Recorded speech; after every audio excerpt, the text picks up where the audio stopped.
এই দেখেন, এনার নাম হুমায়ুন কবির সাহেব। ইনি এত বড় ভাগ্যবান, এত বড় ভাগ্যবান, আমাদের বিশ্ব পয়দা হতো না যে নবীকে পয়দা না করলে। সেই নবী মুহাম্মদ রাসূলুল্লাহ সাল্লাল্লাহু আলাইহি সাল্লাম এই ধরার ধরনীতে সোমবারের দিন এসেছিলেন। আজকেও সোমবার। ইনিও মায়ের পেট থেকে যেদিন পৃথিবীতে এসেছেন সেটাও সোমবার। উদ্দেশ্য জনতার উন্নতি হোক। অনেকে ভাবছেন ইনি মুসলিম, না, মুসলিমদের উন্নয়ন নয়, জনতা মানে মুসলমান, হিন্দু, জৈন, বৌদ্ধ, হাড়ি, মুচি, ডোম, ডোকল, আদিবাসী, এক কথায় ভারতবাসী, সকলের উন্নয়ন। যার জন্য আমার এই ভাই হুমায়ুন কবিরের জন্য আমি অন্তর থেকে দোয়া করি, আল্লাহ আমার নবীকে যেমন পৃথিবীতে চমকিয়েছ তেমনি আমার হুমায়ুন ভাইকেও তুমি গোটা ভারতে চমকিয়ে দাও। হুমায়ুন ভাইকে আল্লাহ সুমতি দেন, তার শক্তি দেন, যে তিনি আজকে এক নতুন দলের সূচনা করছেন, যার নামে দিয়েছেন জনতা উন্নয়ন পার্টি। আজকে বাংলা, বিহার, উড়িষ্যার রাজধানী ছিল এই মুর্শিদাবাদে। এই মুর্শিদাবাদ থেকে এক নবজাগরণের নবাবের উদয় হয়েছে, যিনি বাংলা, বিহার, উড়িষ্যা নয়, সারা ভারতবর্ষের বুকে এখন একটি নাম, যার বাংলার সন্তান মুর্শিদাবাদ জেলার আপসহীন সংগ্রামী জননেতা জনাব হুমায়ুন কবির সাহেব। বাংলার বাগিনী এবং মুর্শিদাবাদের কৃতি সন্তানের আজ উদয় হতে চলেছে। যে হুমায়ুন কবির পশ্চিমবঙ্গে 294টি এমএলএর মধ্যে এমন একজন এমএলএ সাহেব, যিনি জাতির কথা ভেবে এখান থেকে অদূরে একটি বাবরি মসজিদের ভিত্তি স্থাপন দিয়েছেন বলে ওনাকে দল থেকে সাসপেন্ড করা হয়েছে।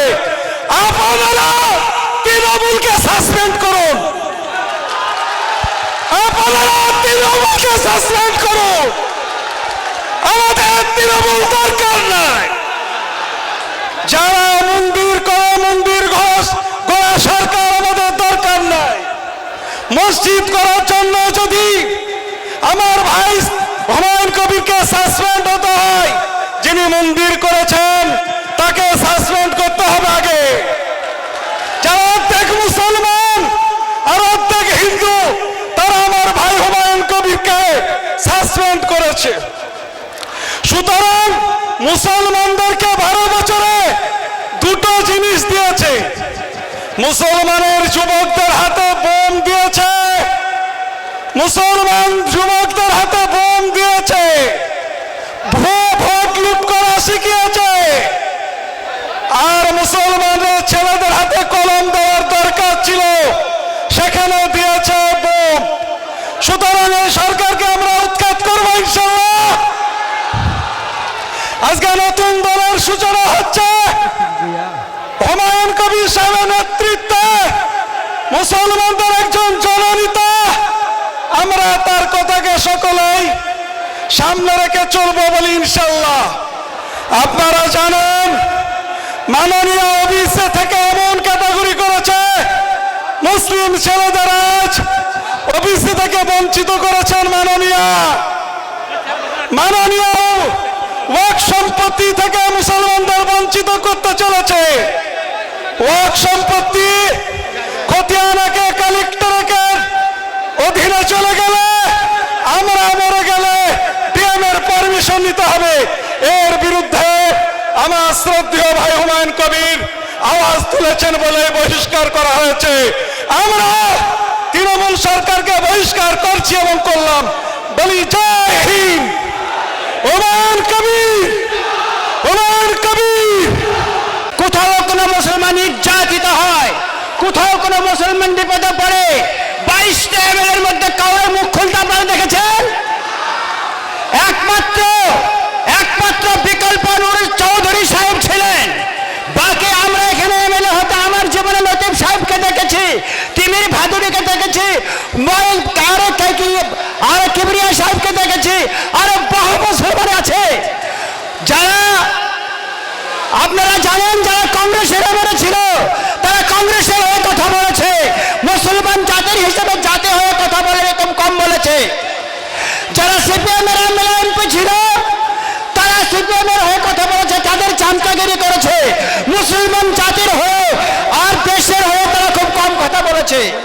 বর্তমান যারা তৃণমূলের আছে 22টার মধ্যে অধিকাংশ প্রায় 18টি মুসলমান এমএলএ বিধায়ক রয়েছে। আপনারা বলেন আমরা কোন কাজে তাদেরকে পেয়েছি? আমরা চাচ্ছি বর্তমানে এমন একটি দল, এমন একটি পার্টি যে জনতার হয়ে, মুসলমানের হয়ে, আম জনতার হয়ে, এমপি মুসলমানের হয়ে কথা বলবে, তারা তাদের হয়ে কাজ করবে। হুমায়ুন ভাইকে আল্লাহ সুমতি দেন, তার শক্তি দেন যে তিনি আজকে এক নতুন দলের সূচনা করছেন, যার নামে দিয়েছেন জনতা উন্নয়ন পার্টি। এই পার্টিকে আল্লাহ কবুল করুক। আর চাচ্ছি আমরা যে আমরা যারা দোয়া করবেন, যতটা ক্যান্ডিডেট দেবে প্রত্যেক ক্যান্ডিডেটকে আমরা পাশ করাবার চেষ্টা করবো বলেন ইনশাআল্লাহ। আর এই এমএলএদের এইরকম হতে হবে যারা দেশের হয়ে, যারা জাতির হয়ে, যারা এক কথায় মুসলমান হয়ে ঐক্যবদ্ধভাবে এমপি বিধানসভা মহলে ঐক্যবদ্ধ হয়ে জাতির হয়ে লড়াই করতে পারবে। তারা পার্টির চামচা হবে না বলেন ইনশাআল্লাহ। আবার বলছি হুমায়ুন ভাই যে উদ্যোগ নিয়েছেন যে আজকে ঘোষণা হবে, আমরা প্রত্যেকেই দোয়া করব এবং ওনার পাশে থাকবো। হুমায়ুন তুমি এগিয়ে চলো, হুমায়ুন তুমি এগিয়ে চলো, হুমায়ুন কবির, জনতা উন্নয়ন পার্টি। আসসালামু আলাইকুম। এলাগো কে বলবে? আসসালামু আলাইকুম। বিশেষ করে আজ আমি সর্বপ্রথমে এই সভার সভাপতি সাহেব অর্থাৎ হুমায়ুন কবির সাহেবকে তথা আগত মেহমানানে কেরাম সকলকে আমার অন্তরস্থল থেকে শুভেচ্ছা। যে সকল মানুষ আজকের মিটিংয়ে এসছেন, অনুরোধ করে বলছি আপনারা লোকের শস্যের ভয় নষ্ট করবেন না, অপরের ফসল নষ্ট করবেন না। অনুরোধ করে বলছি আপনারা মিটিংয়ের স্থলে থাকুন, ওইভাবে লোকের জমির ফসল নষ্ট করবেন না। দয়া করে অনুরোধ করছি আপনারা জমির ফসল নষ্ট করবেন না, ওখান থেকে চলে আসুন।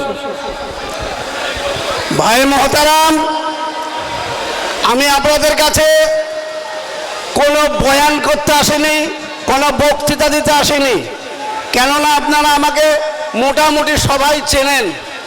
আমি বক্তৃতা জগতেরই লোক। মজলিসে গেলে 2 ঘন্টা, 2.5 ঘন্টা, 3 ঘন্টা লেকচার দিই, তা আমি লেকচার দিতে আসিনি। আজ মূল উদ্দেশ্য আমার, এই দেখেন এনার নাম হুমায়ুন কবির সাহেব। ইনি এত বড় ভাগ্যবান, এত বড় ভাগ্যবান, আমাদের বিশ্ব পয়দা হতো না যে নবীকে পয়দা না করলে। সেই নবী মুহাম্মদ রাসূলুল্লাহ সাল্লাল্লাহু আলাইহি সাল্লাম এই ধরার ধরনীতে সোমবারের দিন এসেছিলেন। আজকেও সোমবার।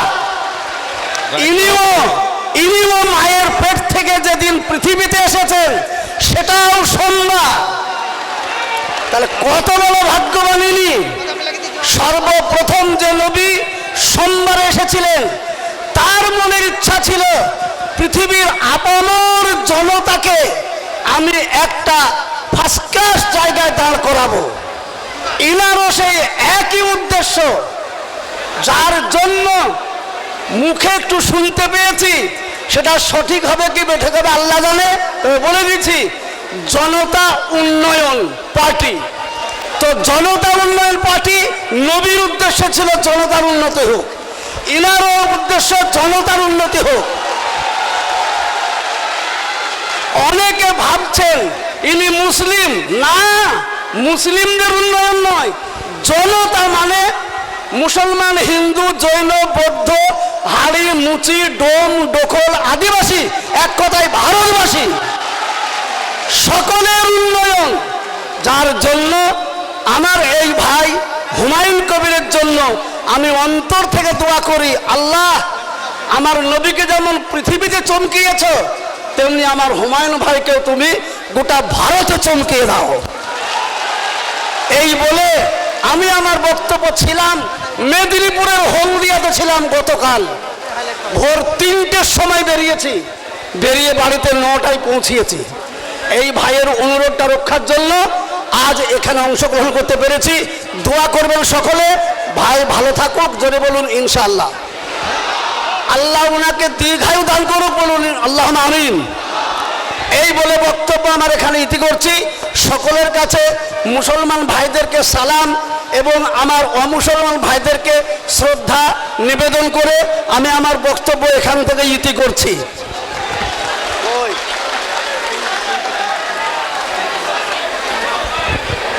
ধন্যবাদ রিয়াসতুল্লাহ কারি সাহেবকে, তিনি তার মূল্যবান